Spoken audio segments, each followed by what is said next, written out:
Telangana EAPCET Telangana engineering, agriculture, pharmacy common entrance టెస్ట్‌కి సంబంధించి మనకు రెస్పాన్స్ షీట్స్ అండ్ దాంతో పాటుగా ప్రిలిమినరీకి ఎప్పుడు రిలీజ్ అయితాయని చెప్పి ఒక అప్డేట్ రావడం అయితే జరిగింది. సో, మనం ఈ వీడియో లోపల డీటెయిల్‌గా అసలు రెస్పాన్స్ షీట్ అంటే ఏంది?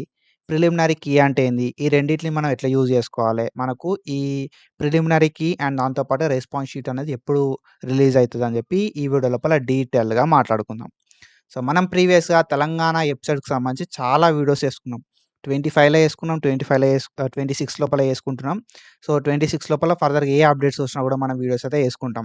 సో, ఆన్‌లైన్ అప్లికేషన్ కావచ్చు, అండ్ దాని తర్వాత హాల్ టికెట్ డౌన్‌లోడ్ కావచ్చు, రిక్వైర్డ్ డాక్యుమెంట్స్ కావచ్చు, ప్రీవియస్‌గా చేసుకున్నాం. ఫర్దర్‌గా కూడా మనకు ఈ రెస్పాన్స్ షీట్ల గురించి కావచ్చు, అండ్ దాని తర్వాత మనకు స్లాట్ బుకింగ్ గురించి కావచ్చు, తర్వాత సో, మనం ఫర్దర్ డీటెయిల్‌గా మాట్లాడుకుంటా ఉంటాం అన్నట్టు. తెలంగాణ ఎబ్సెట్స్ 2026కి సంబంధించి ఎట్లాంటి అప్డేట్స్ వచ్చినా మనం వీడియోస్ అయితే చేసుకుంటా ఉంటాం.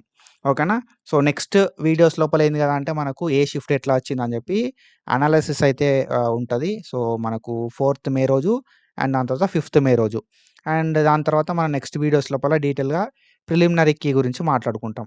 ఓకేనా? సో, ఫర్దర్‌గా మనకు వెబ్‌సైట్‌కి సంబంధించి అగ్రికల్చర్ గానీ, ఫార్మసీ నోటిఫికేషన్‌లు ఏమన్నా వస్తే వాటి గురించి కూడా డీటెయిల్ వీడియోస్ చేసుకుంటా ఉంటాం కాబట్టి, మీరు ఒకవేళ మన ఛానల్ కొత్తగా వస్తే పక్కా సబ్స్క్రైబ్ చేసుకొని మీ ఫ్రెండ్స్ అందరికి ఈ వీడియోని షేర్ జేయండి. ఓకేనా? సో, ఇది ఇన్ఫర్మేషను ప్రిలిమినరీకి అండ్ దాంతో పాటుగా మనకి రెస్పాన్స్ షీట్‌లకు సంబంధించి ఒక అప్డేట్ రావడం అయితే జరిగింది.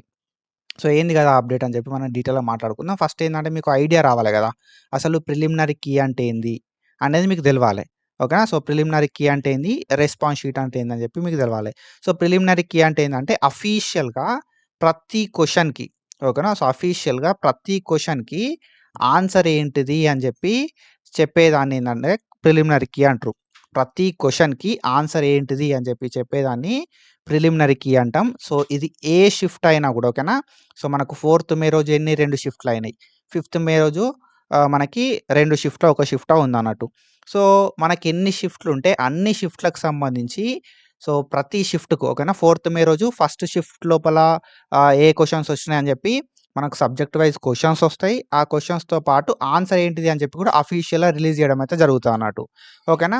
సో, 4థ్ మే రోజు సెకండ్ షిఫ్ట్‌కి సంబంధించి కూడా రిలీజ్ చేస్తారు. తర్వాత 5థ్ మే రోజు ఎన్ని షిఫ్ట్‌లుంటే అన్ని షిఫ్ట్‌లకు సంబంధించి. ప్రతి షిఫ్ట్‌కి సంబంధించి ప్రిలిమినరీ కీ లోపల క్వెషన్ ఏంటిది? ఆ క్వెషన్‌కి ఆన్సర్ ఏంటిది? అని చెప్పి మనకు డీటెయిల్‌గా రిలీజ్ చేయడం అయితే జరుగుతదన్నట్టు తెలంగాణ ఎబ్సెట్ అఫీషియల్ పోర్టల్ లోపల. ఓకేనా? అఫీషియల్ పోర్టల్ లోపల మనకు ప్రిలిమినరీ కీ అనేది రిలీజ్ చేయడం అయితే జరుగుతదన్నట్టు. ఓకేనా? సో, ప్రిలిమినరీ కీ అంటే ఏంది మరి అనంటే ఏ క్వెషన్‌కు ఆన్సర్ ఏంటిది అనేదాన్ని ప్రిలిమినరీ కీ అంటాం. ఓకేనా? సో, అది ప్రతి షిఫ్ట్‌కి రిలీజ్ చేయడం అయితే జరుగుతదన్నట్టు. ఇది ప్రిలిమినరీ కీ. అండ్ దెన్ దాని తర్వాత response sheets. So, response sheets విషయానికొస్తే రెస్పాన్స్ షీట్స్ అనేది ప్రతి క్యాండిడేట్‌ది అంటే నువ్వు ఏ షిఫ్ట్ అయినా సరే. నువ్వు మే 4థ్ రోజు ఎగ్జామ్ రాసినవా? లేకపోతే 5థ్ రోజు రాసినవా? మే 4థ్ రోజు ఫస్ట్ షిఫ్ట్ లోపల ఎగ్జామ్ రాసినవా? లేకపోతే సెకండ్ షిఫ్ట్‌లో ఎగ్జామ్ రాసినవా? అది సంబంధం ఏముండదన్నట్టు ప్రతి క్యాండిడేట్‌కి సంబంధించి రెస్పాన్స్ షీట్స్ అయితే రిలీజ్ చేస్తారు. మరి ఈ రెస్పాన్స్ షీట్స్ అంటే ఏంది బ్రో అనంటే సింపుల్లీ నీ ఆన్సర్ షీట్. ఓకేనా? సో, నీ ఆన్సర్ షీట్ అన్నట్టు. నువ్వు ఏ క్వెషన్‌కి ఓకేనా? ఏ క్వెషన్‌కి ఏ ఆప్షన్‌ని చూజ్ చేసుకున్నావు అనేదాన్ని రెస్పాన్స్ షీట్ అంటాం. ప్రతి క్యాండిడేట్‌కి సంబంధించిన రెస్పాన్స్ షీట్ అయితే రిలీజ్ చేయడం అయితే జరుగుతదన్నట్టు. సో, ప్రిలిమినరీకి అంటే ఏంది? ప్రిలిమినరీ కీ అంటే ఏందంటే అఫీషియల్‌గా క్వెషన్ ఏంటిది? ఆ క్వెషన్‌కి ఆన్సర్ ఏంటిది? అనేదాన్ని ప్రిలిమినరీ కీ అంటాం. రెస్పాన్స్ షీట్ అంటే ఏంది అనంటే ఆ క్వెషన్‌కి నువ్వేం ఆన్సర్ పెట్టినవు. ఓకేనా? సో, ఫస్ట్ క్వెషన్‌కి నువ్వేం ఆన్సర్ పెట్టినావు అనేదాన్ని రెస్పాన్స్ షీట్ అంటాం అన్నట్టు. ఓకేనా? సో, నీ ఆన్సర్ షీట్‌ని రెస్పాన్స్ షీట్ అంటాం. అక్కడ అఫీషియల్‌గా రిలీజ్ చేసే క్వెషన్ ఆన్సర్స్‌ని ఆన్సర్ కీ ఆర్ లేకపోతే ప్రిలిమినరీ కీ అని చెప్పి అంటా ఉంటాం అన్నట్టు. సో, వీటి వల్ల మనకు యూజ్ ఏంది అనంటే సో, వీటిని యూజ్ చేసుకొని ప్రిలిమినరీ కీని, రెస్పాన్స్ షీట్‌ని యూజ్ చేసుకొని మనకు ఎన్ని మార్క్స్ వస్తాయి అని చెప్పి మనం ఒక ఎస్టిమేషన్ చేయడానికి ఉంటదన్నట్టు. ఆల్రెడీ మనకు తెలుసు. ఓకేనా? సో, తెలంగాణ ఎబ్సెట్‌కి సంబంధించి కంప్యూటర్ బేస్డ్ టెస్ట్ రాసిన వాళ్ళందరికీ గూడా కంప్యూటర్ బేస్డ్ టెస్ట్ రాసిన తర్వాతనే మార్క్స్ అయితే డిస్‌ప్లే చేయడం అయితే జరిగిందన్నట్టు. సో, ఈ మార్క్స్ అనేది ఎట్లా డిస్‌ప్లే చేసిర్రు అంటే ఈ ప్రిలిమినరీ కీని బేస్ చేసుకొనే మనకు కంప్యూటర్ బేస్డ్ టెస్ట్ తర్వాత ఆన్సర్స్ మీరు ఏది కరెక్ట్ పెట్టిర్రు, ఏది తప్పు పెట్టిర్రు అనే దాన్ని బట్టి మనకు ఆల్రెడీ మార్క్స్ కూడా డిస్‌ప్లే చేయడం అయితే జరిగిందన్నట్టు.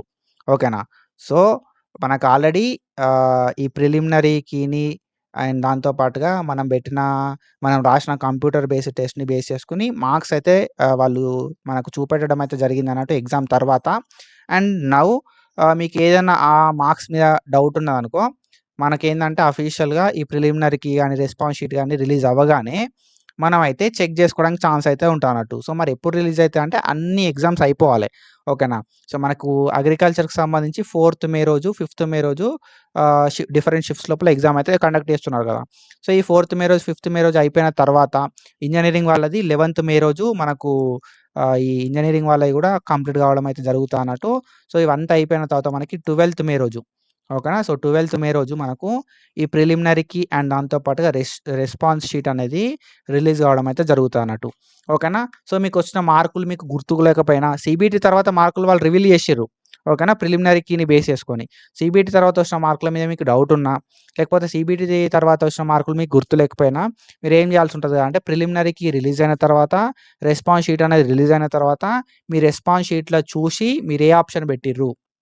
ఓకేనా? సో, మీరు ఏ ఆప్షన్ పెట్టిర్రు అనే దాన్ని బట్టి సో, ఆ ఆప్షన్‌కి ప్రిలిమినరీకి ఈ లోపల ఆన్సర్ ఏమున్నదని చెప్పి చూసుకొని ఎన్ని మార్కులొచ్చినాయని చెప్పి కాలిక్యులేట్ చేసుకోవడానికి ఛాన్స్ అయితే ఉంటదన్నట్టు. సో, ఇట్లా మనమైతే మన ఆన్సర్స్ ని బేస్ చేసుకొని, మనం పెట్టిన ఆన్సర్స్‌ని బేస్ చేసుకొని, వాళ్ళిచ్చిన ఆన్సర్స్‌ని బేస్ చేసుకొని మనం మార్క్స్ అయితే కాలిక్యులేట్ చేసుకోవడానికి ఛాన్స్ అయితే ఉంటదన్నట్టు.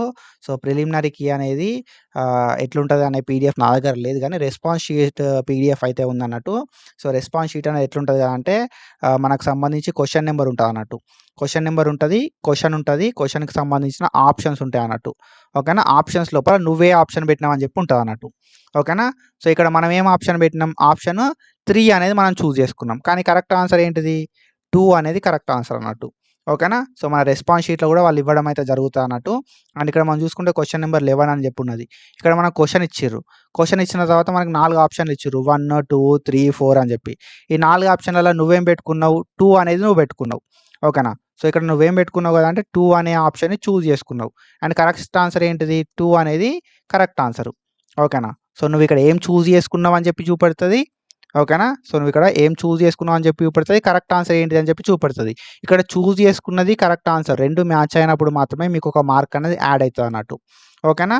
సో, అట్లా మనం ఈజీగా మనకెన్ని మార్కులొచ్చినాయి అని చెప్పి కాలిక్యులేట్ చేసుకోవచ్చు. కాలిక్యులేట్ చేసుకున్న తర్వాత దాన్ని బేస్ చేసుకొని మనకెంత ర్యాంక్ వస్తదని చెప్పి ఒక ఎస్టిమేషన్ అయితే చేసుకోవడానికి ఛాన్స్ అయితే ఉంటదన్నట్టు. ఓకేనా? సో, ఈ మార్క్స్ ఏవైతే ఉన్నాయో ప్రిలిమినరీకి ఈ లోపల వచ్చిన మార్క్స్ అనేది ఫైనల్ గాదు. ఓకేనా? సో, ప్రిలిమినరీకి లోపల వచ్చిన మార్క్స్ ఫైనల్ కాదు. రెస్పాన్స్ షీట్ లోపల వచ్చిన మార్క్స్ మన ప్రిలిమినరీ కీని యూజ్ చేసుకొని మనం రెస్పాన్స్ షీట్‌తోటి కాలిక్యులేట్ చేసుకుంటాం గదా! ఆ మార్క్స్ అనేది ఫైనల్ కాదు. ఓకేనా? అండ్ దాంతో పాటుగా సీబీటీ తర్వాత మనకు మార్క్స్ వచ్చినాయి గదా! ఈ సీబీటీ తర్వాత వచ్చిన మార్క్స్ అండ్ మీరు ప్రిలిమినరీ కీ తోటి రెస్పాన్స్ షీట్ తోటి చెక్ చేసుకున్న మార్క్స్ అనేది ఈక్వల్ ఉంటాయన్నట్టు. ఓకేనా? సో, ఈ మార్క్స్ అనేది ఫైనల్ కాదు. ఓకేనా? సో, ఎందుకు ఫైనల్ గాదు అని జెప్పి నేను నెక్స్ట్ వీడియోస్ లోపల నార్మలైజేషన్ గురించి జెప్తా. ఓకేనా? సో, నార్మలైజేషన్ గురించి నెక్స్ట్ కమింగ్ 2-3 వీడియోస్ లోపల నార్మలైజేషన్ గురించి గూడా ఒక వీడియో వస్తది. మీకు క్లియర్ కట్ క్లారిటీ అనేది వస్తదన్నట్టు నేను క్లియర్‌గా మీకు ఎక్స్‌ప్లెయిన్ జేస్తా. ఓకేనా? సో, మనోళ్ళు ఏందంటే జస్ట్ మన ఛానెల్‌ని విజిట్ చేస్తున్నారు, ఎళ్తున్నారు అంతే తప్ప ఎవరు గూడా సబ్స్క్రైబ్ చేసుకుంటలేరు. సో, మనకు 1000 వ్యూస్ వస్తే ఆ 1000 వ్యూస్ లోపల జస్ట్ ఒక 30-40 పీపుల్, 50 పీపుల్ మాత్రమే సబ్స్క్రైబ్ చేసుకున్నోళ్ళు ఉంటున్నారు. మిగతా వాళ్ళందరూ గూడా సబ్స్క్రైబ్ చేసుకోనోళ్ళే జస్ట్ వచ్చి చూసి ఎళ్ళేటోళ్ళే ఉంటున్నారు కాబట్టి ప్లీజ్ డు సబ్స్క్రైబ్ అండ్ మీ ఫ్రెండ్స్‌కి షేర్ జేయరి. సో, కౌన్సెలింగ్ అయిపోయేంత వరకు నేను స్టెప్ బై స్టెప్ వీడియోస్ ప్రతీదీ చేస్తూనే ఉంటా. ఏ అప్డేట్ వచ్చినా గూడా మిస్ చేయకుండా వీడియోస్ వస్తూనే ఉంటాయి కాబట్టి సబ్స్క్రైబ్ చేసుకొని సపోర్ట్ జేయర్రి. ఓకేనా? సో, ఫైనల్లీ ఏంది గదా! అంటే మనకు ఈ ప్రిలిమినరీకిను అండ్ దాంతో పాటుగా మనకు రెస్పాన్స్ షీట్స్ అనేది రిలీజ్ అవ్వగానే మనం వీడియోస్ చేసుకుందాం. ఆ మార్క్స్ ఏవైతే ఉన్నాయో సీబీటీ లోపల వచ్చిన మార్క్స్ ఫైనల్ కాదు. అండ్ దాంతో పాటుగా మనకు ఈ ప్రిలిమినరీ కీ తోటి, రెస్పాన్స్ షీట్స్ తోటి కాలిక్యులేట్ చేసుకున్న మార్కులు కూడా ఫైనల్ గావు. తర్వాత మార్క్స్ అనేది ఇంక్రీజ్ అవ్వచ్చు, డిక్రీజ్ అవ్వచ్చు. It is based on normalisation. ఈ నార్మలైజేషన్ అంటే ఏందని చెప్పి ఫర్దర్ వీడియోస్ లోపల డీటెయిల్‌గా మాట్లాడుకుందాం. ఓకేనా? So, do follow us for more content and thank you so much. Video ఎట్లుందని చెప్పి కామెంట్ జేయరి. Signing off.